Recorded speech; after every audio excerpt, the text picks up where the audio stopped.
The mission is laser focused. What it means for the U.S. as the Senate chooses not to limit the president's war powers. NCDOT is set to brief city leaders tonight on the status of the I-77 Express Lanes project. Coming up, what the department's been hearing from community members. A third lawsuit against the town of Mooresville filed by a whistleblower who claims they've been retaliated against because of speaking out. That story coming up. And with possible thunderstorms on the way, it's important to stay prepared. We'll go over some common lightning myths that could get you in trouble. Those stories and much more live, local, and breaking news coming up at 7 a.m. on WCNC Plus. Good Thursday morning, everyone. This is I-77 out near Tyvola, where traffic is starting to get a little busier. It's 6:55 right now if you do have someplace to go. I-77 coming in from York County. Our South Carolina cameras also getting busier. A new accident just happening about 5 minutes ago. It's going to be west of Uptown right here. Wilkinson Boulevard and Moorhead Street, starting to see some delays starting to build there. And another one, Sharon Amity Road at Central Ave. Well, those are a couple of things that I'm watching for you, but don't forget, I'll be covering everything else on WCNC Plus until 9 o'clock. Chris? It's gonna be May, because that's exactly what this looks like. We have a May-like forecast. We have the upper 70s, lower 80s, a cool 76 on Sunday before we're back to 87. That's more June-like on Tuesday. Eventually we get back to the normal, close to the 60s the following Friday and Saturday. But just wow, over the next 7 days. Enjoy it. It's gonna be nice and warm. Picture perfect afternoon today. As the kids say less. I like it. Period. I like it. We still can get cold, though. Yeah, it could happen. There's still time. Don't start planting flowers It yet. Exactly, April Look 15th. at Brevard, you guys. Ooh. Beautiful. All right, make sure you join us streaming live on WCNC Plus starting at 7 o'clock.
streaming live right now at 7 a.m. right here on WCNC Plus. I'm Ben Thompson. And I'm Lisa Washington. We start things off this hour with the check of that WCNC weather impact forecast. It is feeling like spring, Chris. Oh, it feels amazing. Made it to the upper 50s. Wasn't too long ago that we just wanted to get to this range. Well, I'm letting you know the only caveat that we have is some descending fog. A lot of this is just really lower clouds that are starting to interrupt the view of some of our cameras that are a little bit higher up, but some of it's starting to reach the surface. Here at Charlotte Motor Speedway, though, you are seeing some of those blue skies, so we just have to burn off that fog. That's why it looks so cloudy right now through our tower cam over here. And then 58 degrees is our current temperature. We have about 10-mile-per-hour wind, but most of the fog that we're looking at is down towards the south. Lancaster now down to a 0. Chester starting to see some visibility issues there. We're starting to see some spots over here in Stanley County, but really the problem spots have been from Rockingham over to Chirac areas down towards the south. So that's the only problem. Other than that, we just got the spring fever going. 58 right now in Charlotte, 55 right around Hickory, 60 degrees in Monroe. Oh, this is great. It's going to be a great day for golfing if that's what you want to do. Overall, cloudier start, and then we have a nice mix of cloud and sunshine through the afternoon. Yesterday hit with 77. We should already be there by about 2 o'clock, so we might even challenge 80 degrees today from place to place. But it's going to be a breezy one. I think we're going to have some on and off wind gusts as high as 25 miles per hour, but most of our sustained winds are going to be in this ideal range. Anytime you can get about a 10 to 15 mile per hour sustained wind, that's ideal for kite flying. So we might have that, but the periodical gusts are still could bring it up and down, causing a little turbulence. Our yesterday to today difference isn't huge, only a 2-degree upgrade, but hey, we'll still take it. Some of us still popping up into the lower 80s. I think we got 81s at the bookends here, 81 in Chirac, 81 over in Morganton. And tonight, very similar, mid to the upper 80s. Where we're at right now is how we're going to feel likely when the sun is rising up tomorrow. And then the 60s start to take over. We only have a 59 returning on Monday, even a 65 on Wednesday. So I think the lows are almost the bigger story, but our highs are going to be record breaking. I think only Friday looks to be the near term record. I think we do another one next week, but that's the big story there. Then we have a chance for rain. And I think Sunday is going to be the best chance in the immediate future. An isolated shower is possible each tomorrow and Saturday, but I don't think it's going to be a big issue for the home opener for Charlotte FC. After that, isolated shower chance on Monday. Trending to be dry on Tuesday, but look at that, 87 degrees, and then Wednesday, 86 before eventually we're going to be a fall off. But coming up, I'm primarily going to be talking just about those rain and storm chances, what you could see here in the immediate future for Sunday and also heading into next week. It's our very first look at traffic here on WCNC Plus to see what Majestic has brewing. All right, let's do it. This is I-77. Mile marker 11 as you're merging onto John Belk here. You can see cars are flowing just fine, not seeing much congestion there, so that's always a nice sign. Once we're heading into the next couple of really within the next 30 minutes, I think we'll see a lot more traffic out there. One thing that you need to know about is this here. It's an active crash on Wilkinson Boulevard at Moorhead Street, right in the middle of that intersection. Starting to see some delays building there. Off to the east, this is Sharon Amity Road at Central Ave. Similar setup here. That yellow's indicating that it's not stop and go traffic, but it could cause you just a couple of minutes of a delay as it's not cleared. This is not a crash. This is south of I-485. It's Ray Road at Ardrey Kell Road. It's just traffic lights that are not working, so make sure you're paying attention as you're heading out on this Thursday morning. If you take Independence inbound, we like to see that. Lots of green right now. We'll have another check on those roads all coming up here soon. Now to a developing story overnight. One person dead after a crash in northwest Charlotte. It happened late last night near the intersection of Brookshire Boulevard and Oakdale Road. That's not too far from Roslyn's Ferry Road. Investigators say the victim was a pedestrian. Right now, it's still unclear what led up to that crash. Also right now, Mooresville officials are facing a third lawsuit filed by a former employee alleging misconduct from the town's leaders. WCNC Charlotte's Richard Devane now live in Mooresville this morning, sharing the latest in these allegations. Richard. Yeah, good morning to you, Ben. Good morning to you, Lisa. Good Thursday morning, folks out there in the Plus. Basically, another lawsuit, all stemming from an incident that happened almost 2 years ago, or a year and a half ago, I should say, right here when the mayor actually went into town hall after hours. Now, this latest lawsuit has been filed by a federal whistleblower, is filed in the federal court. A whistleblower says that he was retaliated against This all tied to an incident involving Mayor Chris Carney. Christopher Lee, the town's former innovation and technology director, claimed he faced retaliation after reviewing and preserving surveillance video from inside town hall. That was all connected to the mayor's late night visit in October of 2024. Now, according to his lawsuit, Lee says he reported the video and refused requests to delete or conceal electronic records tied to the incident. He claims town leaders then began a disciplinary process that ultimately forced him out of his job. Now, this is the third lawsuit tied to that incident.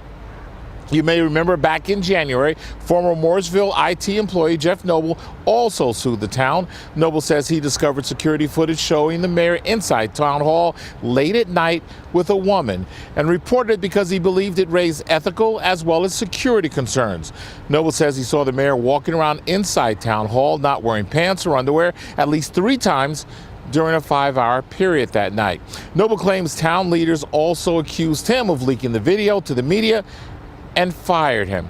He says he did not leak any video to the media. The town of Mooresville, as well as Mayor Carney, have denied wrongdoing in all of these cases and are now moving forward in federal court. Of course, we will continue to reach out to town officials and the mayor for comment, but they have told us before that this is because of pending litigation. They won't make a further comment, but that won't stop us from asking. We're right here in Mooresville. This is Richard Devane. We'll give it back to you. Have to keep asking the questions. Richard, thank you for that.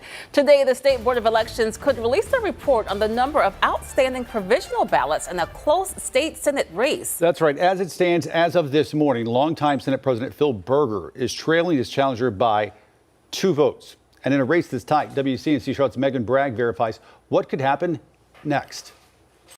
We went straight to the North Carolina State Board of Elections and state law. State law allows a candidate to request a recount, but only if the margin meets a specific threshold. For district races like this one, a candidate can demand a recount if the difference between the top 2 candidates is 1% or less of the total votes cast in that contest. There's also a tight deadline. The request must be submitted in writing to the local county board of elections by 5 p.m. on the first business day after the official verification and certification of election results. If a recount is requested, the first step is usually a machine recount. That means ballots in the affected counties are rescanned. If the machine recount does not change the outcome, the candidate can then request a hand-to-eye recount. That involves a manual review of ballots from a small, randomly selected sample of voting sites to check for discrepancies and confirm voter intent. Once the recount is complete, results are reviewed and finalized by the county board, and if multiple counties are involved in the district, results are then compiled before certification. Until certification is complete, results are not considered official. Now, if there is a recount, that means this thing could drag on for months, especially if a candidate challenges those recounts. Another high-profile race we followed, Mecklenburg County Sheriff Gary McFadden faced a number of challengers and various controversies. He joined us right here on WCNC Plus after his victory. Take a listen. I'm going to thank the voters who supported me. And I'm going to thank the voters who did not support me, because the ones who did not support me made me stronger, made me realize that we have a lot of work to do. Just a small part of the live interview here on WCNC Plus. You can catch more unfiltered conversations with local leaders just like that one. This morning, a man remains in jail after police say he assaulted a mother and her child at a home in Salisbury. We're told it happened Wednesday morning on Hinderlight Street, just off North Main Street. Police say 40-year-old Eugene Nolan attacked the two, refusing to let the woman's daughter leave the home. After 2 hours of negotiations, police arrested him. He's now charged with 2 counts of assault with a deadly weapon and felony kidnapping. A Rowan County man accused of shooting himself to avoid a court hearing is facing new charges. Officers say 24-year-old Jason Wyatt Jr. told them someone else shot him in the leg on Old Moxville Road in Salisbury. After further investigation, officers determined Wyatt shot himself at his nearby home. He was arrested following his release from the hospital. He's now facing charges of filing a false police report and obstructing a police officer. He is scheduled to appear in court next week. We continue to follow the war in the Middle East, and we learn more about the Americans who have been killed. Up next. And folks, we need your help finding our next Hyundai hometown hero. For the 8th year, we're teaming up with the Charlotte area Hyundai dealers. This time, we're celebrating an outstanding teacher with a brand new Hyundai Santa Fe. So if you know one, let us know. You can nominate them by going to WCNC.com. Nominations are due by this Sunday.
Americans are weighing in their thoughts on the war with Iran, and according to a new NBC News poll, a majority not backing the president's actions. The poll of registered voters comes as critics in Congress try to limit the president's Trump war powers. Meanwhile, we're learning more about those 6 American service members who were killed in combat. Here's NBC's Alice Barr. Air raid sirens in Jerusalem this morning and new explosions in Tehran as the U.S. and Israel trade fire with Iran. The message from the Pentagon and the White House that the U.S. is winning and larger waves of strikes are coming. Their missiles are being wiped out rapidly. President Trump arguing striking Iran was necessary to keep the regime from developing a nuclear weapon. When crazy people have nuclear weapons, bad things happen. Critics in Congress, dissatisfied with the administration's explanations, pushed a resolution to limit the president's war powers without congressional approval, but Senate Republicans voted it down. That amid new details, a senior U.S. official confirmed to NBC News that Israel's prime minister called President Trump last Monday to say Iran's supreme leader would be meeting with his top advisors on Saturday, offering a chance to take them all out at once. That obviously had an impact on the timeline of the operation, but not quite the president's decision in its entirety. Trump officials point to a breakdown in nuclear talks with Iran last Thursday and the president's belief Iran would strike first. New polling from NBC News shows a majority of Americans surveyed disapprove of the president's handling of the situation in Iran, as families mourn the 6 U.S. service members killed in Iranian counterstrikes on Kuwait, where they were stationed. Among them, 20-year-old Sergeant Declan Cody. I just wish he could have known one more time that we all loved him because he was so amazing and kind. Now, Americans across the Middle East scrambling to get to safety with the administration promising help. Facing growing criticism about the planning to get stranded Americans home with thousands of flights canceled, the White House now says the administration is chartering flights free of charge and opening seats on military planes. In Washington, Alice Barr, NBC News. Homeland Security Chief Kristi Noem has wrapped up 2 days of testimony on Capitol Hill. She defended ICE agents' recent actions in Minnesota as lawful, also denied that her department is violating court orders, and reiterated her stance on comments about those killed by ICE agents. Based on what you know today, were Renee Good and Alex Preddy domestic terrorists? As you know, there's ongoing investigations that are being led by the FBI. But you didn't wait for the investigation, did you? You didn't wait for the evidence. You proclaimed that they were domestic terrorists at the time. Why did you do that? And you didn't wait to attack our law enforcement. Why did you do that? Are going into a dangerous situation. Why did you call them domestic terrorists? Is our ICE officers and our HSI officers that day risked their lives to protect that scene. In her testimony, Noem also addressed the effects of the DHS shutdown, which began last month, saying that more than 100,000 DHS employees have been furloughed. Live pictures right now. This is the outer loop of 485 where there seems to be a vehicle fire there. You see the emergency crews on the scene. When we return, Majestic is going to tell us all about that. She's also going to tell us about lightning safety. That's ahead here on WCNC Plus.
Well, this weekend we could see a few scattered thunderstorms, and when you hear thunder, you know that lightning isn't far behind. That's right. Lightning can strike faster and farther than many people even realize. That's why being prepared could make all the difference. Majestic explains in today's Weather IQ. When thunder roars, it's a phrase many of us learned as kids. But it's more than just a rhyme. It's Mother Nature's way of warning us that lightning is close enough to strike. Most people who get struck by lightning aren't hit during the most intense part of the storm, but rather just before or after it. That's because many people don't realize lightning can strike up to 25 miles from the storm itself. This means you should never wait for the rain to start before you decide to seek shelter, because technically you're already late getting to safety. The safest place during a thunderstorm is a large enclosed building with plumbing and wiring. Lightning will likely travel through the wiring or plumbing straight to the ground. During a thunderstorm, it's advised to avoid doing dishes, taking a shower, and even doing laundry, as metal plumbing and the water inside are both very good conductors of electricity. If you're outside when a storm is rolling through and no building is nearby, get in your car. Now let's bust some common lightning safety myths. A lightning victim is electrified. If you touch him, you'll risk being electrocuted. It is perfectly safe to touch a lightning victim in order to give them first aid. Be sure to call 911 for help. Heat lightning poses no threat. Many people incorrectly think that heat lightning is a specific type of lightning. It's just lightning from a thunderstorm that's too far away for any thunder to be heard. The same threats apply. No matter how old you are, the simple rule we learned as kids still hold true. When thunder roars, go indoors. With your weather IQ, I'm meteorologist Majestic Storm. Great job, Majestic. And to build on what Majestic was just saying, that this is severe weather preparedness week, but lightning is something that we have to be prepared for pretty much now through October. And that's really where we have our lightning season here in the Carolinas. But specifically what I want to point out, that it's primarily the summer months where we have a lot of those frequent pop-up thunderstorms that close out the day, just pop up in their own fruition. That's where we see a majority of our lightning deaths, because think about it, people are out a lot longer, the sun is setting a lot much later in the day, so there's more people out to actually enjoy the warmer weather, and those storms become a lot more frequent. So July is usually the most deadly. And men, what's our problem? That this goes back to, since the record keeping for all this goes back to the 1940s primarily, some of it goes back even further than that, 80% across the board, and it's all gender ranges, especially 20 to 29, 30 to 39, and 40 to 49, so we can call it 20 to 50-year-olds that we see a majority of these. Those blue bars are the men. The little pink ones that you can barely see are the women for the same thing. So men, we have to do better. Here's a difference from Monroe, where we're seeing some very low-hanging clouds and even a little bit of fog compared to some bluer sky that we're seeing off yonder here in Dallas. So it really depends where we are. If you walk out the door in Charlotte, likely you're going to be looking up and just seeing a cloudier sky, while others are going to see a little bit more sunshine. I think we have a brighter sky in general once you get to the middle of the afternoon. That's why I've officially called a shorts alert, where it's going to be a delightful day, lots of sunshine, temperatures in the upper 70s. I actually think that we have to factor in also the solar radiation. Sunshine can make you feel 10 degrees warmer. So yeah, I think shorts absolutely today, no matter your tolerance. But I'm sure a lot of people will still be rocking the pants for today. But that could change next week. Here's our next 10-day trend. Eventually, we have to return to the normal. This can't last forever because we're 2 months ahead of schedule with these batch of temperatures. Upper 70s today. I think a record-breaking lower 82 on Friday. Mid to the upper 70s through the weekend, and then 87 on Tuesday would be another record-breaking day, 86 on Wednesday, and once that cold front pushes through, we're back to the lower to the mid-60s. Meanwhile, in the near term, we're going to have low temperatures around the mid-60s, 65 on Wednesday, but what goes up must eventually come down. We'll have a very chilly start to your Friday morning before we see another upcoming and rebound. So at the top of the next hour, I'm going to be talking a little bit more about those rain chances, showing you exactly what it looks like this weekend, and again later on next week. But first, Majestic has a situation she has to let you know about. Yeah, look at your screen. I'm looking at this firefighter. He's actively trying to put this car that's on fire out with his fire hose right there. This is the biggest issue right now. This is I-485 out near Harris Boulevard. This is north of Uptown.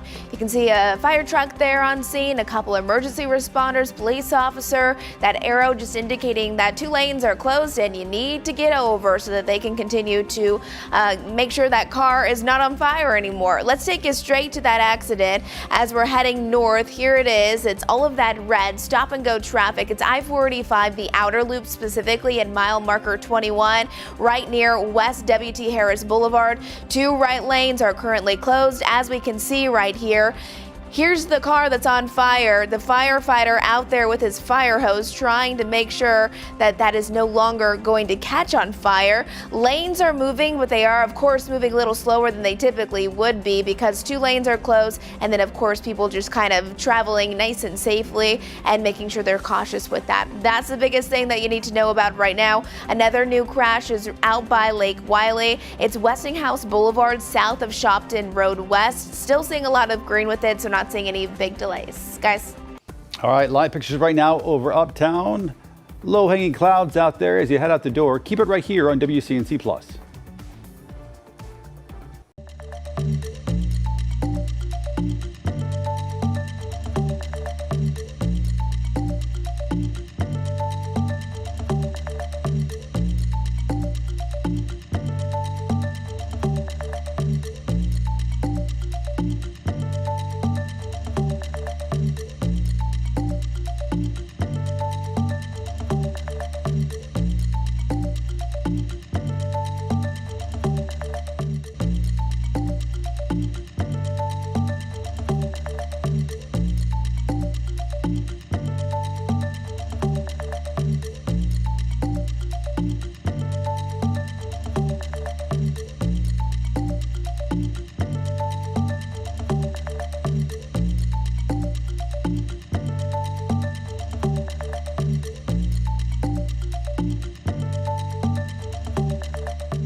Well, good Thursday morning, everyone. We are following an active scene this morning. This is a vehicle fire on I-485 out near mile marker 20. This is near Harris Boulevard. We have firefighters out there who are actively trying to put that fire out. This is causing some active delays for your Thursday morning commute. It's going to be north of Uptown right here, I-485, where we have stop and go traffic. It's the outer loop right there, right near West W.T. Harris Boulevard. Two right lanes are closed because of this. You can see they're putting cones up to indicate that only 2 out of the 4 lanes are currently open. We'll be covering all of this for you on WCNC Plus. Chris, we're ready for some great weather today. Yeah, at least the temperatures are great as you're heading out the door. Maybe even windows down, mid to the upper 50s. You also have a light breeze that's joining us. So as the kids are going to be at the bus stop, I definitely think it's going to be shorts and t-shirt weather. And we have a nice mix of cloud and sunshine throughout the afternoon. And then 77, 78 by about 2 to 3 o'clock. Really enjoy it. You might even want to find some shade,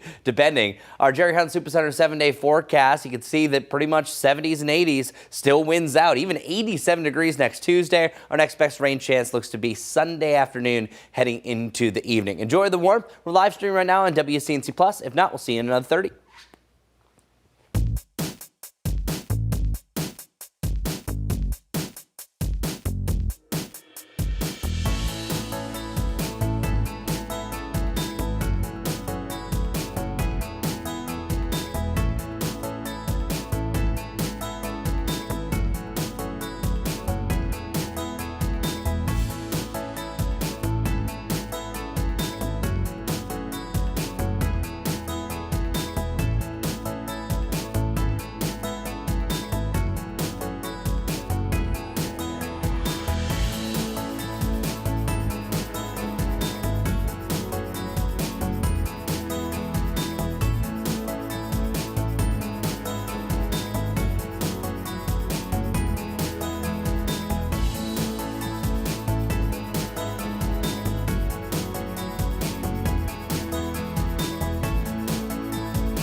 Thanks for streaming live at 7:30 on WCNC Plus. I'm Lisa Washington. And I'm Ben Thompson. We want to begin with majestic storm standing by with a look at your morning commute and a vehicle fire on 45. Look at this, our TV screen right here indicating that several firefighters are there trying to actively put out a car that caught on fire just about 10 minutes ago.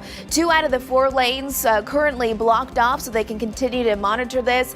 Again, I-485 mile marker 20 to 21, that's out near Harris Boulevard. We just got indication that this is about a 10-minute delay. Those cones just really putting it in perspective that those 2 lanes cleared off, blocked off so that they can continue to fight that vehicle fire. This is where we do have all of that stop and go traffic. So I-485, specifically the outer loop right there, mile marker 20 to 21. Again, this is going to be the biggest thing that you need to know about. Just happening not too long ago, I saw a couple of firefighters actually have their fire hose trying to make sure that fire is out. At this point, really, we're just focusing on the impacts that we're seeing out on those roads, just slowing things down, especially with just 2 out of the 4 lanes being open. This is what you need to know. The biggest thing, if you typically take I-485, the northern part of it, it is slow moving because of this vehicle fire. You can see that car right next to the fire truck and how burned up it is. We'll have another update for you coming up soon, but for now, let's send things over to Chris. Thanks a lot, Majestic. And it depends where you are. Some of us dealing with an overcast sky, some even dealing with a little bit of fog, while others are seeing a little bit of blue sky. So it is not too bad of a day. Dallas showing some blues off in the distance. Charlotte, pretty cloudy right now, but eventually we will come together for a decent day. Our wind forecast is showing that I think the gustiest part of the day will be during the afternoon. We'll have a wind range anywhere from 20 to 25 mile per hour gusts, but most of the sustained winds are close to about 7 to 12, which is a gentle breeze. But we do have a shorts alert today because we have the mid to the upper 70s. This is going to be a very warm day, and I think we're going to keep the shorts alert active pretty much for the near-term future because this is a crazy range. I was showing you this a little bit earlier that we have the lower 80s to the upper 70s over the next couple of days. That's definitely feeling a little bit more like early to even late May, so a crazy fluctuation. But I was looking at climatology. 87 degrees is what we average on June 13th. 86 is what we average on June 9th. So even 2 days feeling like June before eventually we're back to a little bit more March-like status. And our lows are also going to be on a super warm trend as well. We average 39 degrees right now. That's about to change over to 40. Yeah, we're anywhere from about 18 to 23 degrees above that. Eventually, we start to come back down to maybe a little more stark reality, back to the normal and below for that date on March 13th, where we have 39 degrees. Now, I mentioned that I wanted to talk a little bit more about our rain chances. So our rain chances are going to start to pop up as early as tomorrow. I think we have an isolated shower, and then it turns a little bit more scattered come Sunday. So this futurecast I'm about to show you doesn't show Sunday yet, but then by this time tomorrow here on WCNC Plus, I'm going to have a much better representation of what's going on. So here, I'm going to stay off screen so I'm not blocking anybody. You have clouds in the morning starting tomorrow as well, and most of the rain that we see is northwest of us, but then we do this over again. Saturday, I think, is a better chance for a few spotty showers. The cloud cover, I think, is going to hold on a little bit longer, so it's not a super sunny weekend. I think it's cloudier both days, but we will see some sunshine for the afternoon, but again, most of that shower activity, even storm activity, is up in the mountains and the foothills. But we have to go to our long-range precipitation forecast to show this stalled front that's going to break down. That's one while we're seeing more clouds, and it'll give us a chance for rain during your Sunday afternoon heading into the evening. So just note, each days now have a chance for storms, but then we're really looking at that big one that's going to push through a little bit later on. So looking at your extended forecast, we have the upper 40s to lower 70s in the near term. 76 is the cool spot over the next 7 days. I already showed you the upper part, that 87. But then once we get that front to pass, we're either going to see just general rain, or if it comes in the right timing of the day, say if this is more of an afternoon event on Thursday, then we're talking about more of a better chance for severe storms. But regardless, we're going to cool down. Next Friday looks to be the coolest spot over the next 10 before we have another comeback into the lower 70s the following weekend. Ben? Chris, thanks. The debate over the new I-77 toll lanes will continue today. In just hours, the Charlotte City Council Committee will get an update from NCDOT leaders on their plans for the project. WCNC Charlotte's Destiny Richards now live at the Government Center uptown, sharing community concerns and where that project is headed next. Destiny. Yeah, it seems like plans for this project have not stopped, but they've just slowed down a bit. They're delayed while more community feedback comes in. And that's what NCDOT will be briefing the city's Transportation Planning and Development Committee on tonight. This comes after a private meeting NCDOT had with community members just about this project as opposition to it continues to build. Now, this meeting is at 5 p.m. State transportation leaders, including engineers and Turnpike Authority officials, will walk council members through the current phase of the I-77 South Express Lanes proposal. While the agenda calls for an informational presentation, the discussion comes after months of concern, particularly from historic West Charlotte neighborhoods, worried about the impact of elevated toll lanes. Those who sat down with NCDOT this week described the conversation as respectful, but say it felt like plans are already in motion. The department has also pushed back the request for proposals deadline to late June. It's coming across a little bit more like a black tax. We'll go as far as we can, as inexpensively as we can, as quick as we can. It's time to stop. They should have course corrected a long time ago. I understand they're at delivery. But if you're delivering the wrong thing, stop in your tracks and let's get it right. So no action will be taken at this meeting. There's no votes or anything like that happening, but city leaders will hear directly from NCDOT about what they've been hearing about their plans to possibly go back to the drawing board on this and about other community engagement that is set to come ahead because, again, they've pushed things back until late June. I'll send it back to you guys live here from Uptown. Destiny, thanks. And that debate is just one of the many items on the agenda today for the city council committees. City leaders will also discuss how to fund new affordable housing projects, proposals for street vending, and construction updates to Bojangles Coliseum. We will be following those discussions on WCNC Charlotte and streaming here on WCNC Plus. Construction is set to begin on a new Blue Line station in South End that's been talked about for years. Cat says the station will be built between Remount and Tremont Drive. The project also includes a new rail trail section, sidewalk improvements, and a track crossing near the Publix grocery store. Cat is going to hold several public meetings next Monday and Tuesday to discuss how that could impact construction in the area. Happening today, CMP Chief Estella Patterson hosting the latest in a series of community meetings. That's right. She's going to be asking neighbors about their concerns. Today's event will be held at St. Matthew Catholic Church in Valentine. Chief Patterson will also share resources available to help keep your neighborhood safe. That event starts at 6 this evening. The North Carolina Department of Public Instruction released its latest teacher retention report. Statewide data shows that vacancies dipped slightly to 7.4%. Teacher attrition ticked up to just above 10%. Educators say if North Carolina wants to become a top-tier education state, leaders must invest more in teachers and administrators. This Saturday, NC Teachers in Action is going to hold demonstrations across the state from 10 a.m. until noon. Right now, efforts are being made to save the historically black institution Barber Scotia College as it faces serious financial distress. A grassroots movement called the 144K Collective is looking to help save that institution. WCNC Charlotte's Bria Smith spoke with the school and campaign leaders as they ask, where's the money? $1.44, that's what campaign leaders are asking from 144,000 women nationwide to help save Barber Scotia College and its 150 years of education.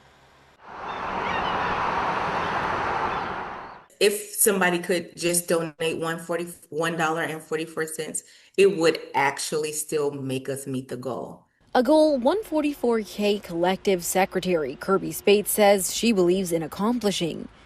Because of the history of Barber Scotia being the first higher education establishment for Negro women, it was just a perfect fit for me. Barber Scotia College President Chris Ray says if you can't donate money, they have other things they need help with. If you want to take over it, handling the maintenance of the grass of the campus, I would receive that. If you have access to individuals that can fix the roof, I need it all here at Barber Scotia right now. Spades tells me her desire to help save Barber Scotia comes at a perfect time, Women's History Month. There's no better time to be a woman and to make an impact. Sometimes we have a big voice and we have a lot to say and get out. However, you can't quite find the audience that you're trying to reach to get that. And I think this is an opportunity for anybody that gets involved. You'll quite literally be a part of history. On top of its financial distress, the school lost accreditation several years ago. President Ray says he and his administration are working on earning it back. We'll submit an application to them. They will come. They will send reviewers to the campus to make sure that we are an actual campus. They will go through our processes to make sure that our policies are matching our actions. And then they will also look at our finances to make sure that we are fiscally sound to operate as a college. There is a GoFundMe link that is available if you'd like to donate. For ways on how, visit our WCNC mobile app. In Concord, Bria Smith, WCNC Charlotte. A missing boy with special needs back with his home, with his family in Gastonia this morning. Police crediting their real-time crime center for the quick work. The boy first went missing Monday night. Within an hour, analysts began reviewing this camera footage from nearby. Within minutes, they were able to locate the boy walking down a street. Patrol units then returned him safely to his family. A South Carolina man with ties to a powerful Mexican drug cartel will now spend more than 12 years in prison for trafficking drugs here in North Carolina. 26-year-old Nicholas Uribe Tamayo previously pled guilty to possession with intent to distribute methamphetamine. Investigators say he received the drugs from the Mexican drug-based trafficking organization. Ahead this morning on WCNC Plus, we're going to take a look back at the life and legacy of the college and NFL coach Lou Holtz. His family announced his passing last night.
.44 now. This morning, we're looking back at the career of the legendary football coach Lou Holtz, who died on Wednesday. He coached many teams in his career, including both the University of South Carolina and North Carolina State. NBC's Tom Yamas looks back at his legacy. When Notre Dame's Fighting Irish take to the football field, every player first taps the sign outside the locker room, reading, "Play like a champion."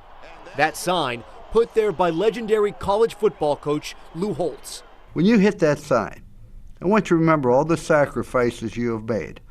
A man from humble beginnings in West Virginia, Holtz rose to become one of the biggest names in all of college sports. From 1986 to 1996, he led Notre Dame to 100 wins and the pinnacle of college football, winning the 1988 national championship. I've had so many wonderful thrills and experiences, and I've always been proud of Notre Dame. Holtz was revered at Notre Dame as more than a coach, but also a leader and a role model, known for his homespun wisdom and fiery determination. What's over is over. What's in the future is what's important. He was head coach at 6 colleges and universities, with a brief stint coaching the New York Jets, a job he quit, saying God did not put Lou Holtz on this earth to coach in the pros. When he retired from football, he headed into the television studio. Am I willing to endure the pain and the suffering and the sacrifice it takes to be a champion? Holtz operated under the mantra that football is about more than a game. It's also about character. His 3 rules: do the right thing, do the best you can, and always show people you care. Man of faith, man of family, and a man of football. Lou Holtz was 89 years old. The Carolina Panthers will kick off the 2026 NFL preseason in the annual Pro Football Hall of Fame game. That's right. They're going to be facing the Arizona Cardinals in Canton, Ohio on August 6th, just outside the Pro Football Hall of Fame. Now, this game comes 2 days before the Hall of Fame's class of 2026 is officially enshrined. That class, of course, includes former linebacker Luke Kuechly. This will be just the second time the Panthers have played in the Hall of Fame game after winning during their first appearance back in 1995. The Hornets picked up a big win in Boston last night, dominating the Celtics 118-89. Rookie Konkanippel led the way with 20 points as Charlotte controlled the game start to finish. The victory marks the Hornets' 6th straight win and pushes this team above 500 for the first time this season. Federal prosecutors are expected to offer plea deals to about a dozen defendants in a mob-linked poker case, including former Charlotte Hornets guard Terry Rozier. This case involves more than 30 people charged with rigging poker games and illegal sports betting. Prosecutors say former players acted as face cards to lure wealthy victims and share in the proceeds. Coastal Carolina's women's basketball team is at the center of controversy this morning after a fight broke out in their conference tournament game last night. Things got heated late in the 4th quarter in the game against South Alabama. It started under the basket, knocking a referee to the floor. In all, 8 players were ejected, and Coastal Carolina's Tracy Houston was suspended for the rest of the postseason. Coastal Carolina was eliminated after an 80-70 loss. Chris? All right, so you all have done really well. I was doing state birds and state flowers, so I really am throwing you a curveball here. What's the North Carolina state fossil? You might be going, there's a state fossil? Well, we're about to learn. So what's the North Carolina state fossil? Is it A, megalodon teeth, B, dinosaur tracks, C, mammoth tusks, or D, Parasaurolophus bones? The answer coming up after the break.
All right, if you're just joining us, I asked our two lovely anchors this question. I ask you at home, and I'll step out of the way so you can read this. What is the North Carolina state fossil? Is it the megalodon teeth? Is it dinosaur tracks, mammoth tusks, or Parasaurolophus bones? What do you guys think? I mean, I don't know this one, Chris. Come on. I'll go with D. I was going to guess D because I like don't know to what say it is. Yeah, how do you say that? Parasaurolophus. Yeah, that. Of course, yes. Yeah, so that's the one that kind of looks like this, that has that. It's actually the megalodon teeth. That makes sense, too. So we did find those just along the Carolina coast. So I had just said yesterday, I was like, no, I like it when the anchors get right. But Lisa I think he wanted us to get this one wrong, quite honestly. I think he wanted us He's trying to sabotage us. He was trying to get us. We were doing so well. I know. And I will admit, 20 minutes ago, I did not know this answer. So that might have been a mean trick. But if you guessed megalodon teeth, unlike Ben and Lisa, well, then you get 1 life point. We'll have another random state trivia question. Maybe I'll be nicer tomorrow, or maybe not. Also, another side thing, South Carolina's state fossil is actually the mammoth, not specifically mammoth tusks. And Parasaurolophus, again, the one that kind of looks like that, also known as the duck-billed dinosaur, that one actually was recently found here in North Carolina. And now you know. Now let's move over to some record breakers, not dating back to the time of the dinosaurs, of course. Our record keeping goes back to 1879. And by the way, that state fossil officially was deemed the state fossil in 2013, where they found a decent amount of megalodon teeth washing up on shore. 82 degrees is going to smash the record of 80 set back in 2022. However, daily records are subjective and they fluctuate. Some days just don't get the higher temperatures. So some are easier to take over, like what we're going to see on Friday. Meanwhile, Saturday, even if we were in the lower 80s, it wouldn't matter because 85 degrees is the record for that day. And 1974, this time in March, was actually one of the warmest Marches of all time. We had 84 degrees, and actually the day after that was a record set back in 1974. Our rain chances, though, are going to come up a little bit. We really start to see some scattered activity here on Sunday. But what's going to happen here is we have a front off towards the west. It moves in, technically giving us more clouds over the weekend.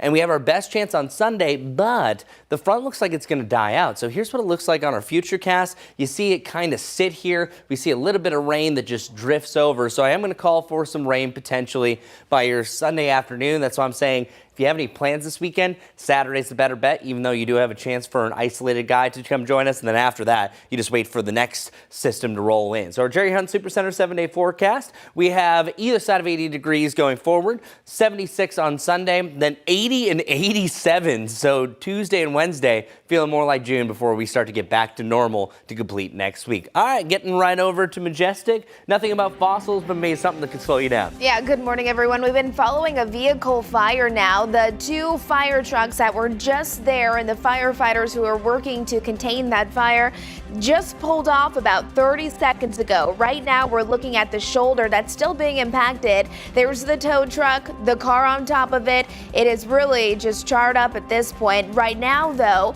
all lanes seem to have just reopened just about seconds ago. This is where it's at, though. Still seeing a bit of a delay. I-485, the northern part of it, and it's going to be the outer loop where you do have some slowdown. Specifically, mile marker 21 is where that did happen. Previously, 2 lanes were closed, were blocked off as they were trying to contain the vehicle fire. And at this point, all lanes are open. The fire is out and the firefighters are gone. Ben? Well, today in history, back in 1963, a toy maker received a patent for what has become really a timeless toy. Toy maker was Arthur Spud Mellon. The big thing here is the toy we're talking about is the hula hoop.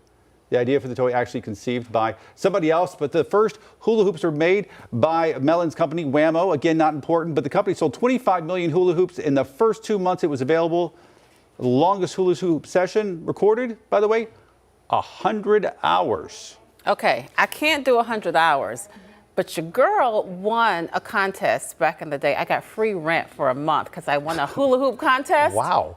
You didn't know that, did you? Free rent. It's like my thing. And so I obviously have a daughter, and she tried to beat me one time. Nope, not yet. You can't mess with. It's like with little kids in basketball, right, the father and the son. She's That's not right. ready yet. Can't mess with mama. That's right. Okay, so lesson here is we need to get a hula hoop in. I was hoping you wouldn't say that. It's been a while, but We need to get a hula hoop in here, and we have plenty of space. oh gosh. It's been a while, but I did back in the day. Tune in tomorrow, right here on WCNC Plus. You're making promises. We got to deliver. I don't know about that. We'll see. Anyway, take a look at Uptown. Things are going to be great today. We're going to have an update on your weather and traffic after this.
All right, who's ready for the Thursday? It's going to be terrific. Some of us dealing with an overcast sky. It gets better, my friends, I promise you. It's 39 degrees right now in Boone, but we just hit 60 here in Charlotte after dropping to our low around 57. We're on the way up. 79 degrees today, about 2 degrees warmer than yesterday. Believe it or not, this is what's interesting, man. I need to change the color of this, that we're going to have a real feel close to 80 degrees because we have just enough little extra moisture, barely anything. I wouldn't call it humid, but it's just enough to impact us. And also sunshine making us feel a whole lot warmer in the upper 70s, but we can't outdo that, right? 82 for a near record breaker on Friday. I think we break the record. Mid to the upper 70s through the weekend, a better chance for rain on Sunday, but then what is this? 87 on Tuesday, 86 on Wednesday. Will be much cooler by the closeout of the weekend. All right, Majestic, what do people need to know this morning? Thursday morning, everyone. We've been following a vehicle fire on I-485 that just cleared. The fire trucks are now gone. The tow truck with the burnt up vehicle also just now leaving. This is I-485 around mile marker 20 to 21 out near Harris Boulevard. All lanes are open right now. However, there is still a bit of a delay because of the previous buildup, so I would allow for just a little bit of extra drive time. We'll see you over on WCNC Plus.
Streaming live at 8 a.m. right here on WCNC Plus. I'm Ben Thompson. And I'm Lisa Washington.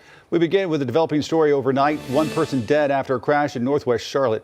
It happened overnight near the intersection of Brookshire Boulevard and Oakdale Road, not too far from Roswell's Ferry Road. Investigators say the victim was a pedestrian. Right now, it's still unclear what led up to that crash. Right now, Mooresville officials are facing a third lawsuit filed by a former employee alleging misconduct from the town's leaders. WCNC Charlotte's Richard Devane live in Mooresville this morning, sharing the latest allegations. And Richard, for folks who aren't aware of it, they're rather inflammatory. Yes, they are, Ben. That's absolutely correct. Good morning to you, Ben. Good morning, Lisa. Good Thursday morning, everyone watching us on the Plus. Now, these allegations are all contained in a lawsuit that was filed in federal court in Charlotte. The third such lawsuit, all of them against not just the town of Mooresville, but its leader, the mayor, and what might have happened inside this building in October of 2024.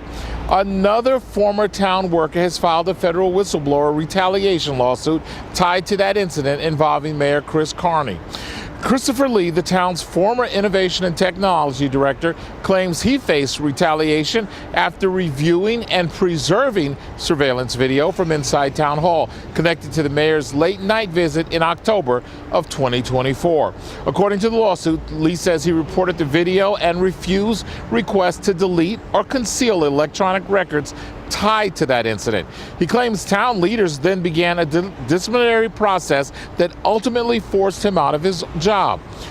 This is the third such lawsuit tied to that incident. Back in January, former Mooresville IT employee Jeff Noble also sued the town. Noble says he discovered security footage showing the mayor inside town hall late at night with a woman and reported it because he believed it raised ethical as well as security concerns.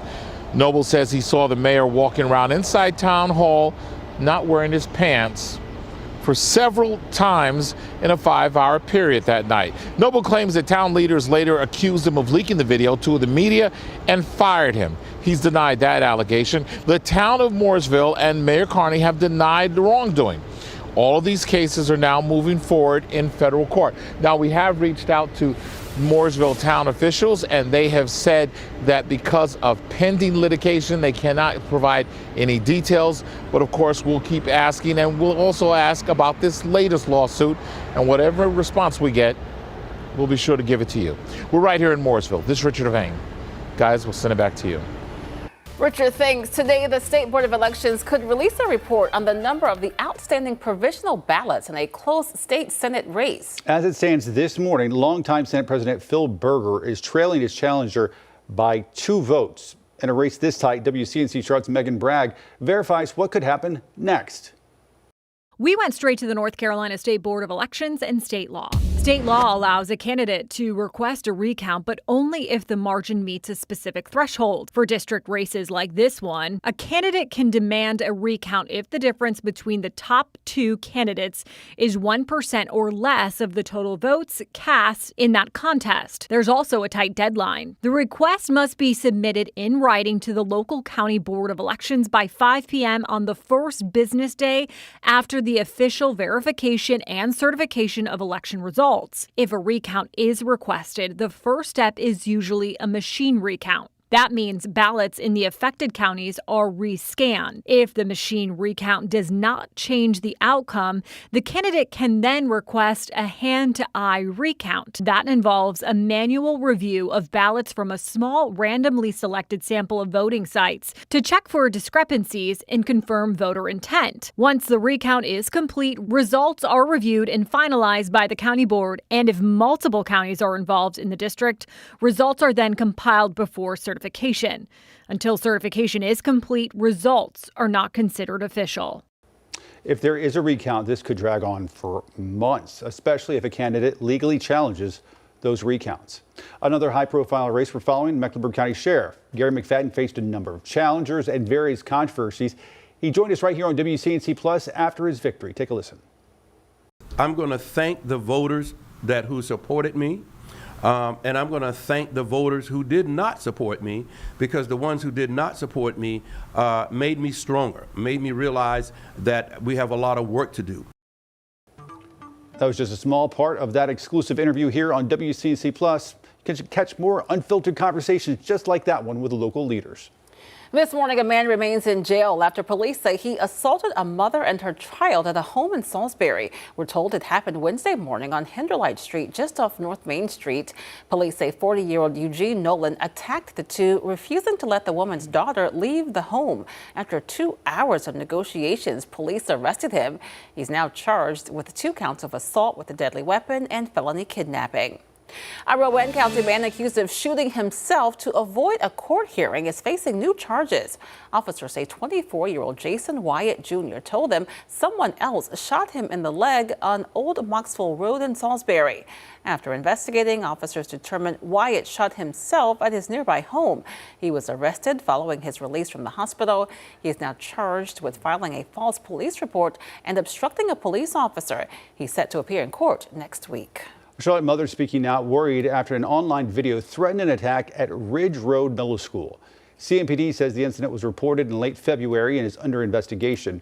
CMS released a statement saying it's aware of the video. Police have identified the person responsible and there's no further threat. However, mom Jasmine Penn and her son say many students didn't show up because of that threat. It's heart-wrenching because to see him talk like that and to be in so much distress, the first thing that came to mind was mental health. Mental health that often goes unnoticed. What was going through my mind was, like, I feel sorry for his parents and him because we don't know what he's going through, and I wasn't trying to go to school because you never know what he could do. Due to the person being a juvenile, CMPD says no further information can be released. Well, take a look at your screens right now. Some newly released video out of Gastonia shows the moment a freight train slammed into a semi-truck. Just look at that. It was stuck on the tracks back in January. Now, thankfully, that driver was able to escape. Since 2016, there have been 46 deadly railroad incidents with cars and nearly 200 people killed while trespassing in North Carolina. Police are now using January's crash to remind you of what to do in that type of situation. They say first and foremost, get out of a car that is stuck near the tracks. Then you look for the blue sign that's next to the tracks and call that number. They say that's the fastest way to stop trains in the area. They say in this case, don't call 911 first. All right, let's check back in with Chris now. He's not asking us about the state fossil anymore. Nope. Instead, I'm talking about the state drink. Just joking. We will have another trivia question by tomorrow. And by the way, I'll plain and simple, this one surprised me when I was looking this up. The North Carolina state drink isn't sweet tea, it's milk. What? See, I purposely didn't ask that one. All right, well, this is the meaningless fact that you don't need today. Lylesville, not a great looking shot. This is actually probably the crummiest looking camera. It's nothing on you, Anson County. That's just the view. And that's also where we've been seeing some of the densest fog so far this morning.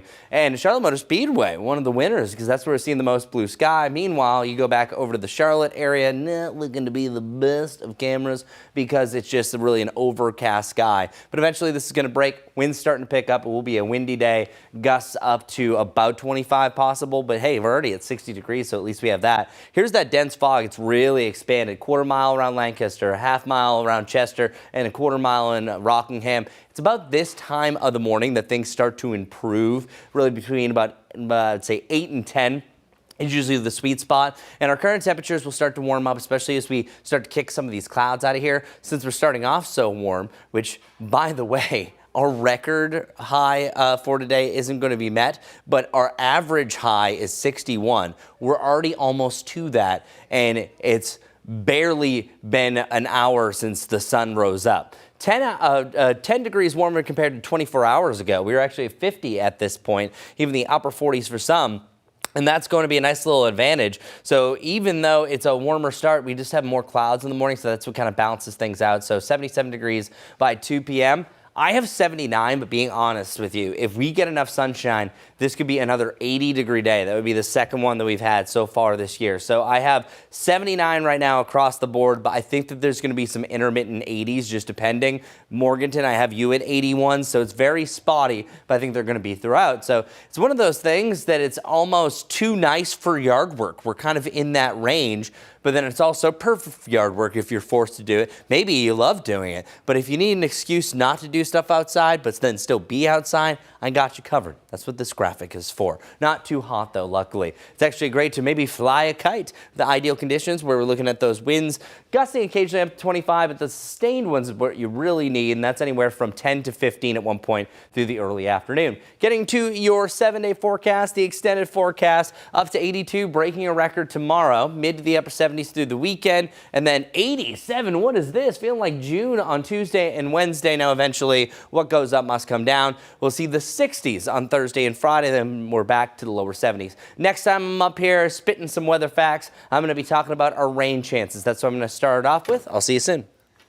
Okay, hi everyone. Let's get a look at our traffic if you are heading out the door anytime soon. This could be I-77 out near Clanton, where we have a car that's disabled now, broke down. It's on the side of the street, so it's on the shoulder. Not bringing any impacts for your morning commute. You may just drive by it if you typically drive that way. Here's my map. Let's break down a few important things. This right here is, yes, on Independence. It's actually the outbound lanes this time at Margaret Wallace Road. Still seeing a ton of green there on Independence, so not seeing significant delays. We like that. Parkwood Ave, if you take that, there was just a crash reported there near Hawthorne Lane. We do have delays coming in all directions. Heading over to the west of Uptown and even outside of 485. It's Old Down Road at Amos Smith Road. So we'll continue to see just those delays building a little bit there. Again, I-77 continues to look good. Not seeing any huge delays right now if you're coming in on I-77 from the north side, at least nothing that we're not used to. We'll have another check all coming up here soon.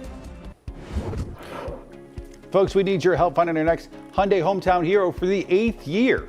We're teaming up with the Charlotte area Hyundai dealers. This time we're celebrating an outstanding teacher with a brand new Hyundai Santa Fe. If you know a teacher that goes above and beyond, nominate them by going to WCNC.com. Nominations due this Sunday. And as we had a break, here's an exclusive shopping deal for our viewers.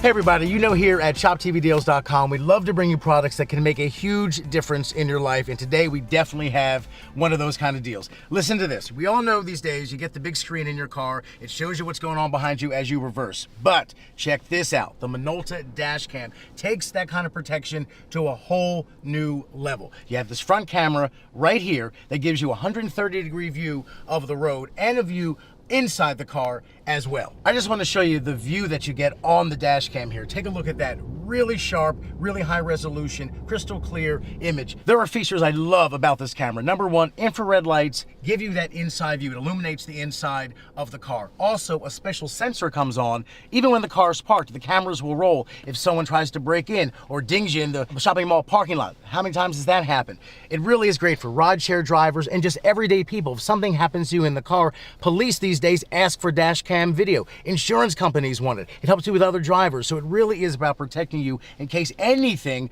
goes wrong with the car. You have it all here, that kind of footage. So let's be honest, you really can't put a price on protection, and we have a really great deal for you today. You get this entire camera system for 41% off. That is a great deal here. So for more information, just scan the QR code there at the bottom of your screen or check us out at ShopTVDeals.com.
6:15 now. Israel and Iran continue to trade strikes as the war widens in the Middle East. Meanwhile, the buildup of stranded U.S. passengers is beginning to clear as airlines schedule new services and government rallies charter flights.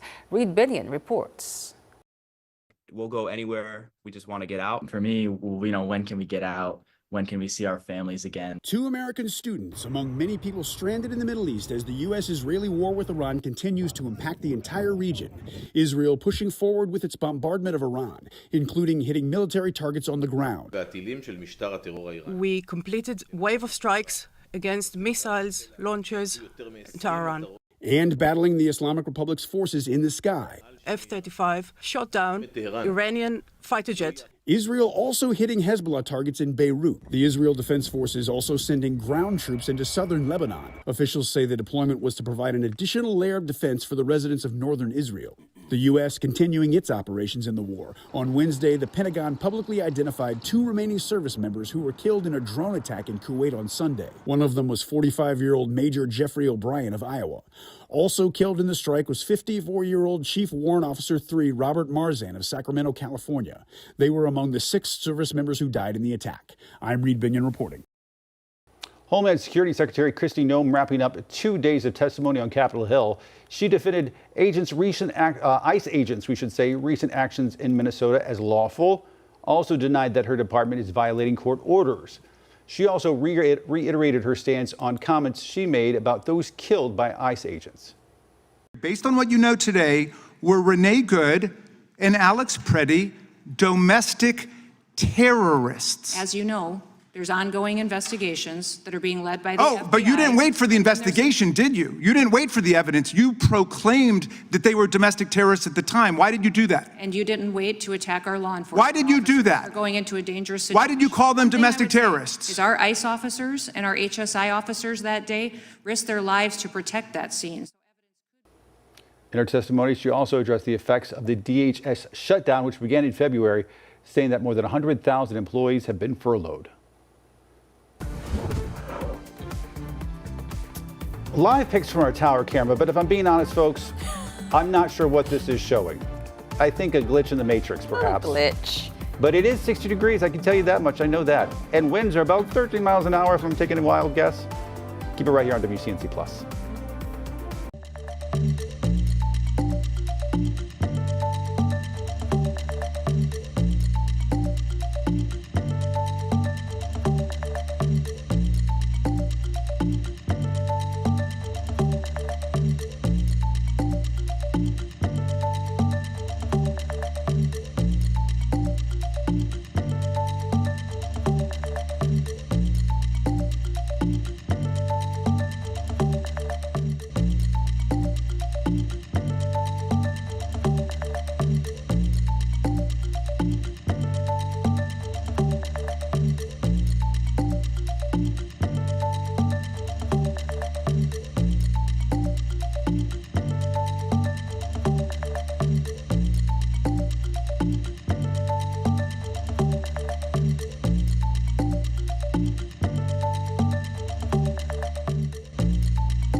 Welcome back, everybody. Okay, so isolated rain chances start officially tomorrow. Then we got one on Saturday, and then Sunday is the day that's standing out from all the rest. Meanwhile, looking at our rain forecast, it is flourishing off towards the west. Purple represents up to about 2 inches of rain. The red's really representing anywhere from 2 to 4 inches, just depending on what degree. This is showing that over the next 7 days, we're only going to see about a ½ inch to about 3/4, min an inch plus up in the mountains. And I think that could verify. I think it's really day 8 of the forecast that we could see those totals potentially double. And our futurecast is showing that we pick up a few clouds here and there in the short term. And then heading into your Friday morning, I think you have some more morning fog, or at least some of those lower clouds, much like what we're dealing with this morning. So very similar, but lots of sunshine for the afternoon. That's going to allow temperatures to get into the lower 80s and potentially break a record. And if there's going to be a developing shower storm, it's going to be right there, up in the mountains, right along the Tennessee border. I think things start to ride in from the southwest to the northeast. Meanwhile, for the rest of us heading into Saturday, same script. Starting off very warm because the cloud cover eventually tries to break, but we have a stalled out front, I think, for the weekend. So I think clouds could win out most of your Saturday.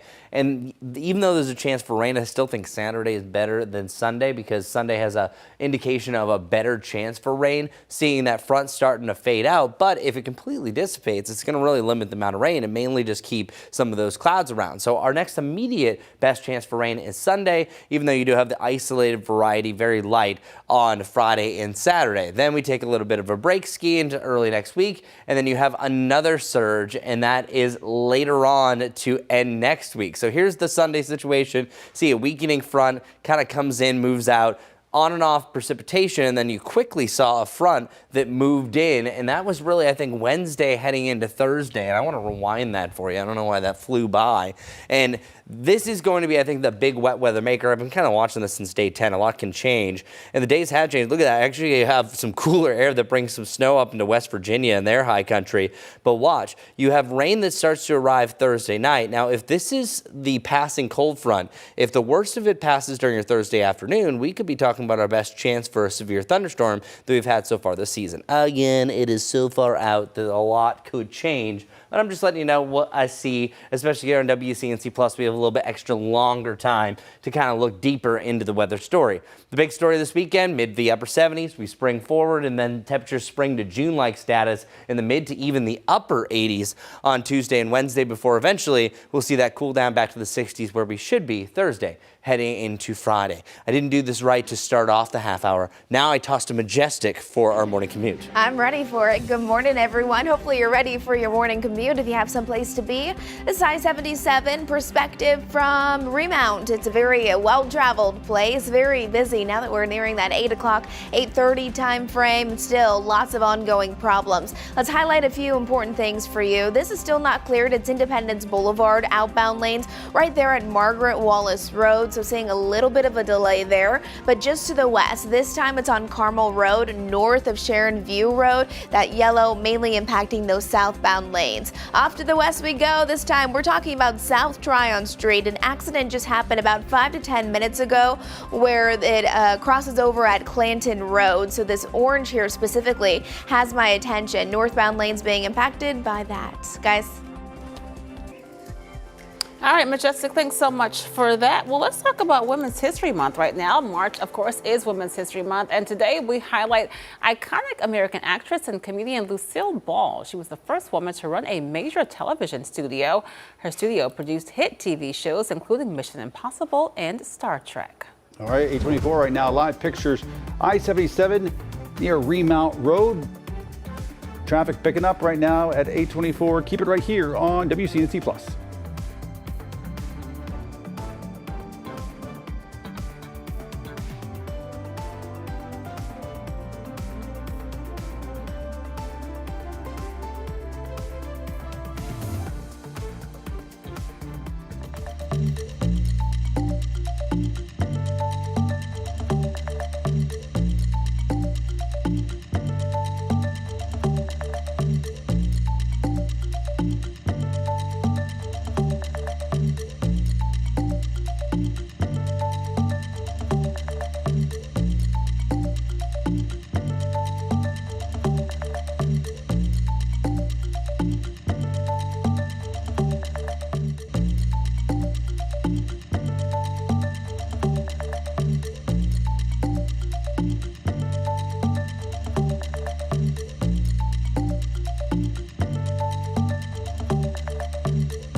It's not everywhere, but we have some sunshine. Hey, good morning to you. A little bit of blue sky out and about, and see those contrails off in the distance.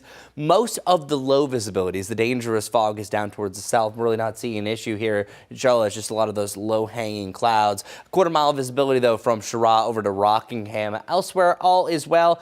This is going to be the cloudiest part of the day, and then we'll have a nice mix of cloud and sunshine, and even a much sunnier end to the afternoon. Highs in the upper 70s. Yesterday we hit 77. I think we reach into the upper 70s to around 79, close to 80 degrees today. 82 for your Friday, though. That could be a record-breaking day. Matching Saturday, but we spring forward into a slightly cooler Sunday, but not starting cool. We're starting in the lower 60s, which is above our average high of 61. After that, 87 and 86, feeling like June on Tuesday and Wednesday. Majestic, what's going on for your morning commute? It's definitely still busy out there. This could be I-485, not seeing any big congestion, which we like. This is actually I-85 out near Mallard Creek. Nice dry area roadways, maybe a cloudy early morning commute, but you know it's going to be beautiful later today. We have our typical delays on I-77, and then this crash here. It's on South Tryon Street at Clanton Road where delays are building.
Now, thanks for streaming live on WCNC Plus. I'm Lisa Washington. And I'm Ben Thompson. First up, a look at your weather impact forecast on your Thursday morning. Already at 61 degrees. Not too shabby. I know, we're doing great. We have some sunshine. It's also fighting through the clouds. It depends where you are, though, because not everyone is seeing this. Almost looks like it was frozen a second because the clouds are moving very slow, but the winds are not. So we're already seeing those winds gusting up to 15 miles per hour. I think that we could see them as much as 25.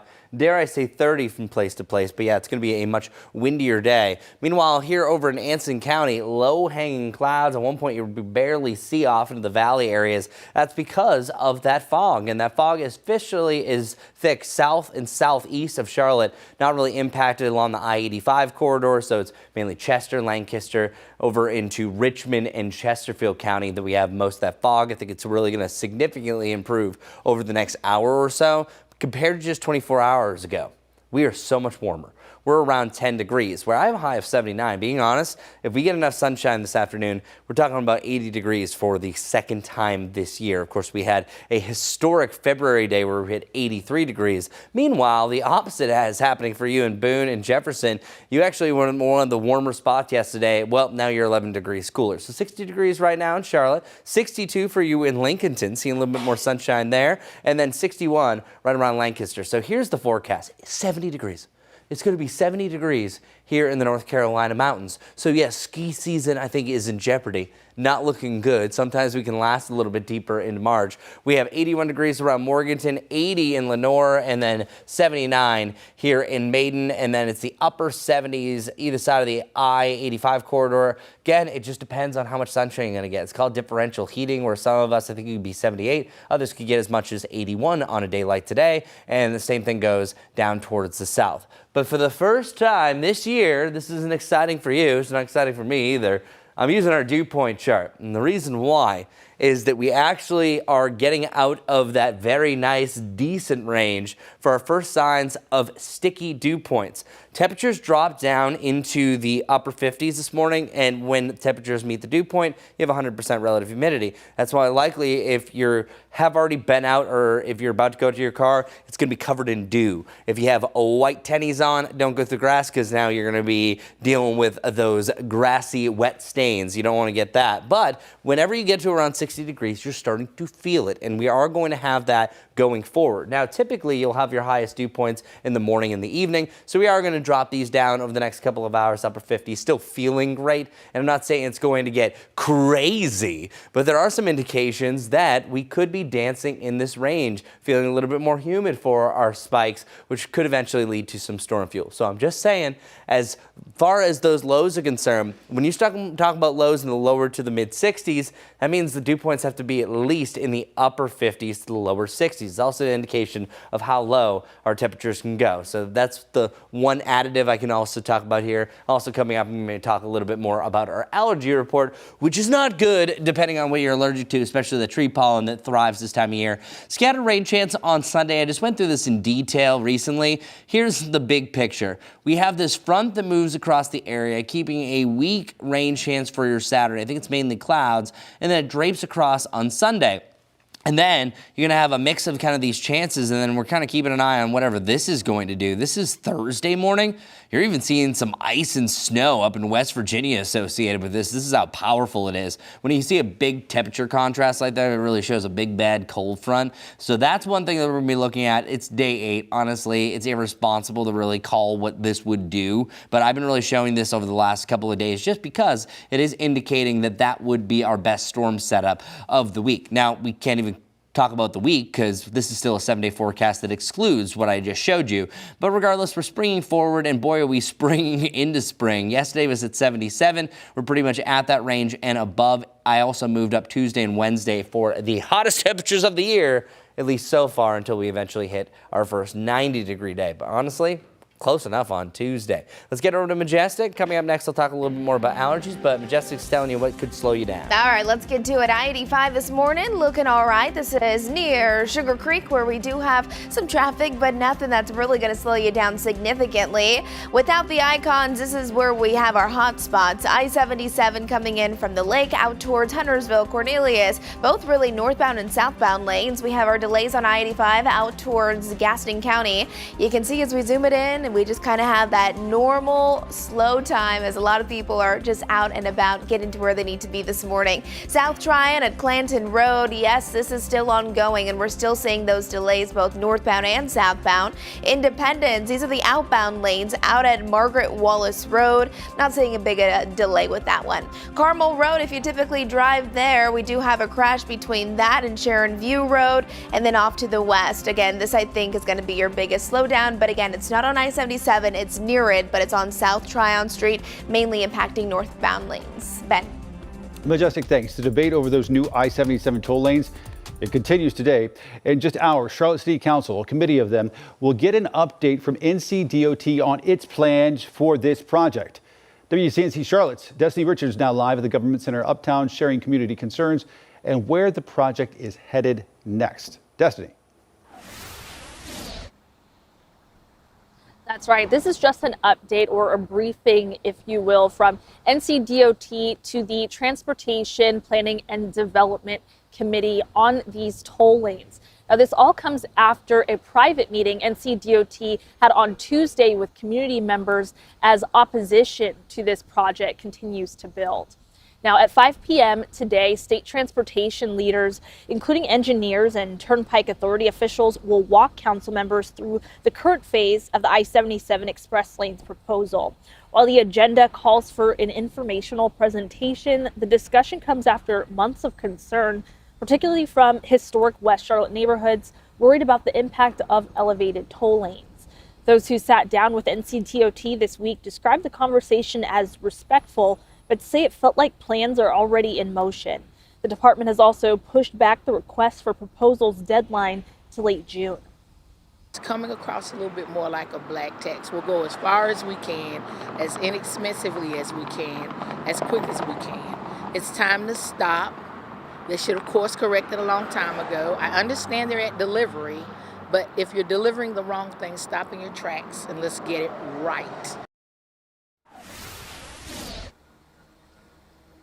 No action will be taken at tonight's meeting. City leaders will just be hearing directly from NCDOT about next steps and outreach and community engagement efforts that are still to come. So it seems that this project is really just not stopping, but just slowing down for right now.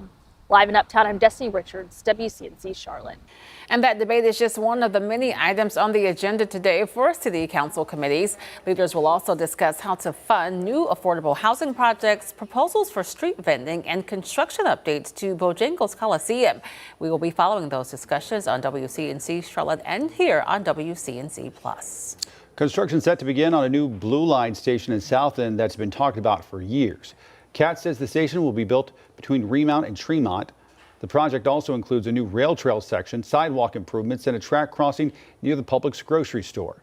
CAT's going to hold a number of public meetings Monday and Tuesday to discuss that construction. Happening today, CMPD Chief Estella Patterson hosting the latest in a series of community meetings, asking neighbors about their concerns. Today's event will be held at St. Matthew's in Ballantyne. Chief Patterson will also share resources available to help keep your neighborhood safe. That meeting starts at 6. The North Carolina Department of Public Instruction released its latest teacher retention report. Statewide data shows vacancies dipped slightly to 7.4%. Teacher attrition ticked up to just above 10%. Educators say if North Carolina wants to become a top-tier education state, leaders must invest more in teachers and administrators. This Saturday, North Carolina Teachers in Action will hold demonstrations across the state from 10 a.m. until noon. A missing boy with special needs back home with his family in Gastonia this morning. Police crediting their real-time crime center for quick work. The boy went missing Monday night, and within an hour, analysts began reviewing this camera footage from nearby. Within minutes, they were able to locate the boy walking down a street. Patrol units then safely returned him to his family. A South Carolina man with ties to a powerful Mexican drug cartel will now spend more than 12 years in prison for trafficking drugs here in North Carolina. 26-year-old Nicholas Uribe Tamayo previously pled guilty to possession with intent to distribute methamphetamine. Investigators say he received the drugs from the Mexico-based drug trafficking organization. Elon Musk took the stand to defend himself against former Twitter shareholders who claim he pressured them to sell the platform for a lower price. What does attorneys have to say next?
President Donald Trump hosted several big tech executives at the White House Wednesday. The group was there to sign a pledge that they'll create or buy their own electricity supplies for AI data centers.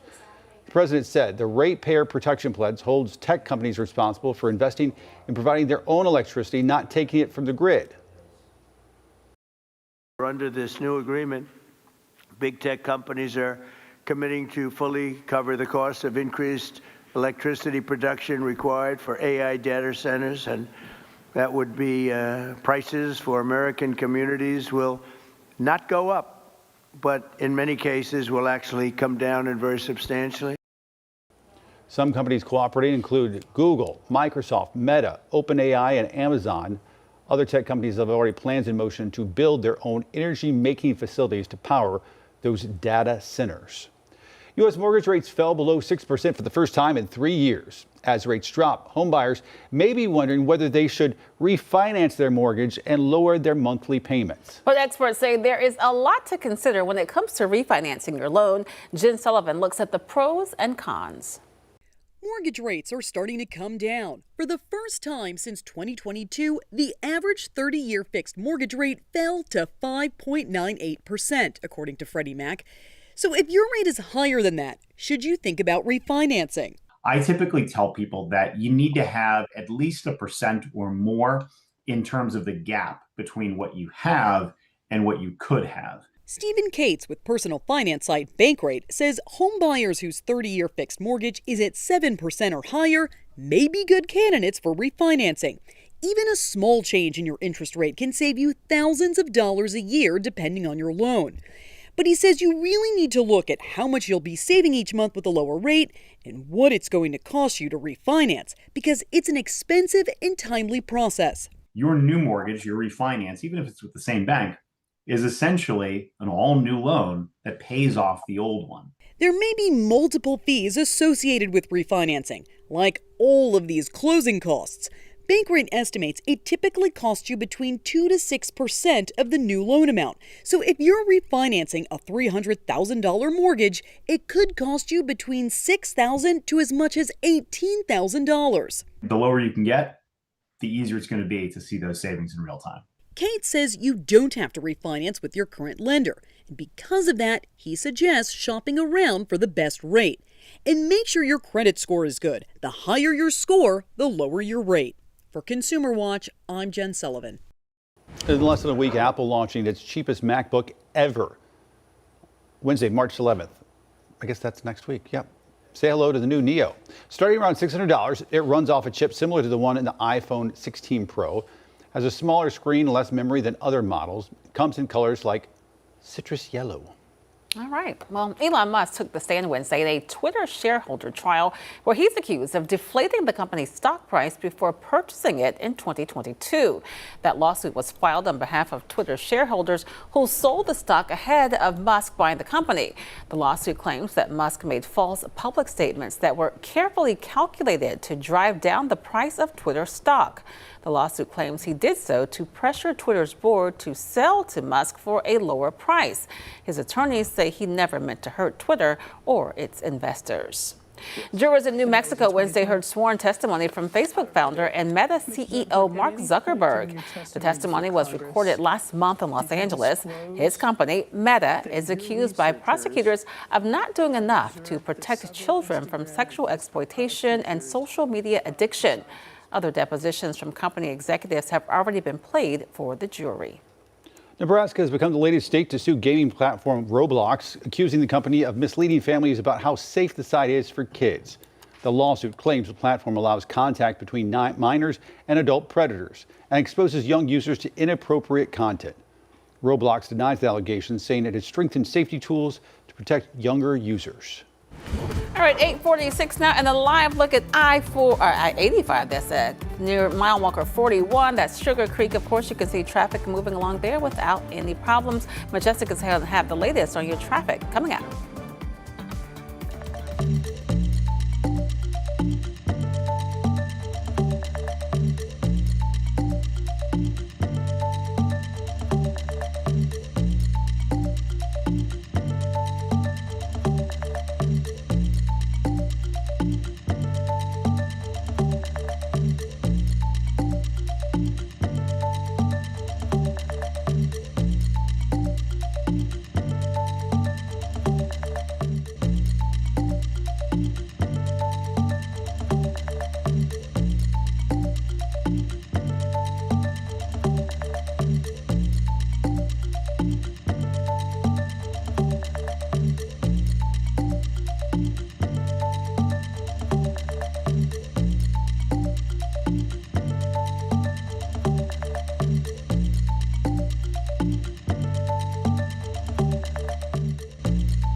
Following breaking news right now out of York County, where emergency crews are working on a chemical issue at the Silfab solar plant. You recall there was an issue there earlier this week.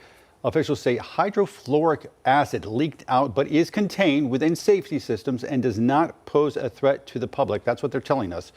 Out of caution, though, Flint Hill Elementary is out of school today.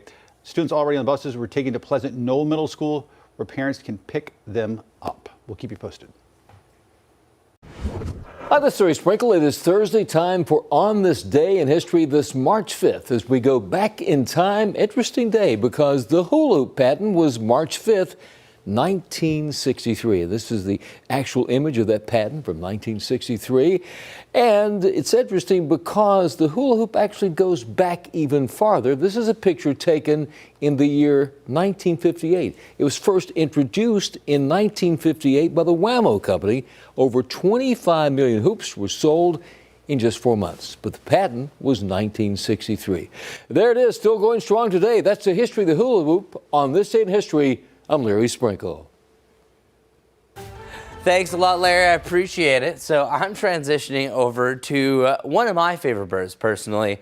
Hummingbird spring migration has officially begun. So just letting you know, as temperatures starting to warm up, and sometimes warmer temperatures can kind of get those fast wings fluttering even faster, where we officially are just south of Savannah, Georgia, where there's actually a website that tracks this general migration. So when do we typically start to see them here? Well, are actually not too far off before we really start to see them work their way into the Carolinas. Typically, it's anywhere from mid-March to up to about April 1st that we have our first sighting. Actually, last year, the earliest that we saw one here in Mecklenburg County was on March 30th that started to move in, and areas around Rock Hill and Chester County actually saw them as early as March 19th. So what I'm saying is it could be a couple of weeks away before, especially those in South Carolina, will really start to see these little guys starting to flutter on in. And now maybe you want to put those feeders up, but just letting you know, they say a lot of times when you use some of that syrup that they have there, sometimes it can actually clog their beaks. So you have to be very careful and make sure you know what you're doing right there, because sometimes you can do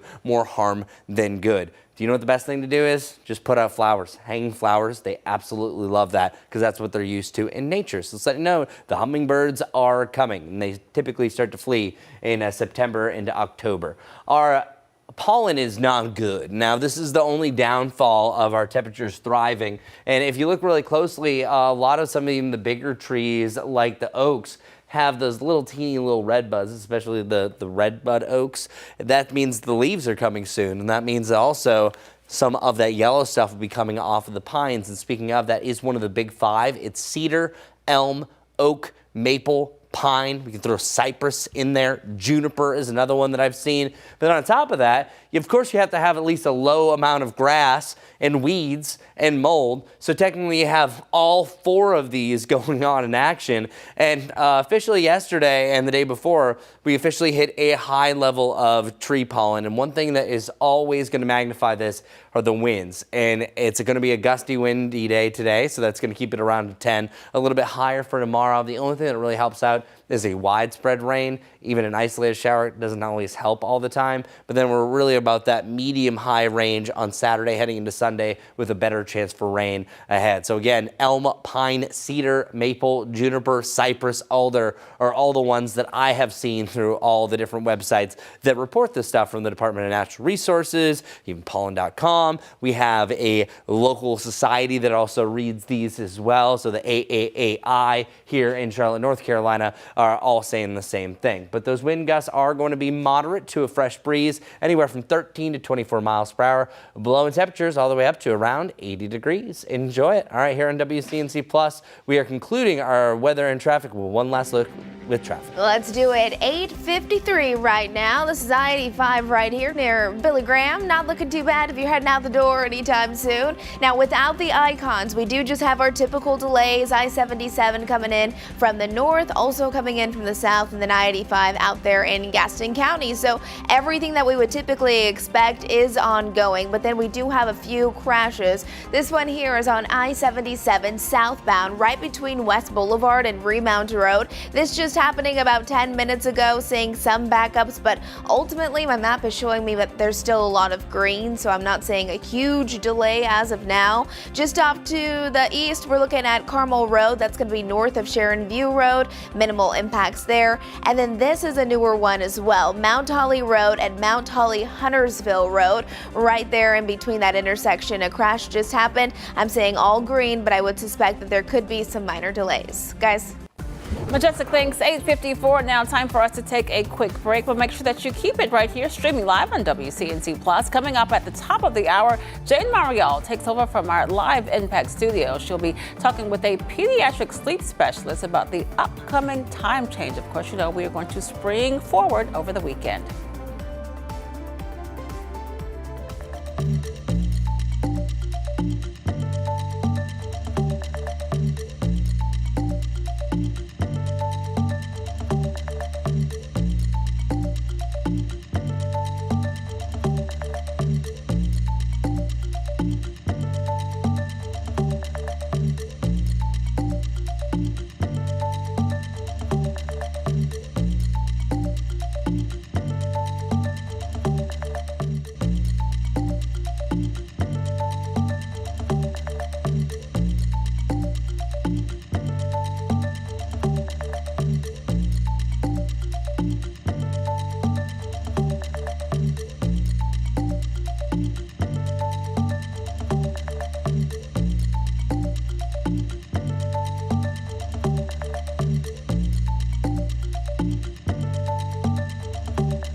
Hey, good morning to you. 56 degrees was our morning low here around the Queen City. 51 for you in Rock Hill and already back into the lower 60s. 64 for you in Concord. Look at you exceeding and beating all the rest.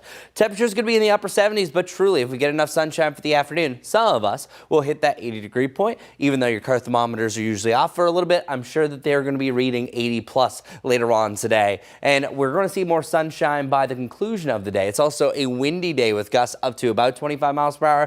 You know, that's not great for our pollen count. It is now at a high level, borderline extreme, heading into your Saturday before things come down slightly. Our 7-day forecast brought to you by the Jerry Hunt Super Center, either side of 80, mid 70s on Sunday. I think our best chance for rain, really, that's going to be late Saturday, mainly up in the mountains, and then Sunday as a stall front moves on through. All right, Majestic, what do people need to know? Good Thursday morning, everyone. Well, it's been an all right start to the day. We've had several ongoing wrecks, but as of now, this is what we need to talk about. We're looking at this right here. This is going to be I-85 out near Billy Graham, where cars are just flowing.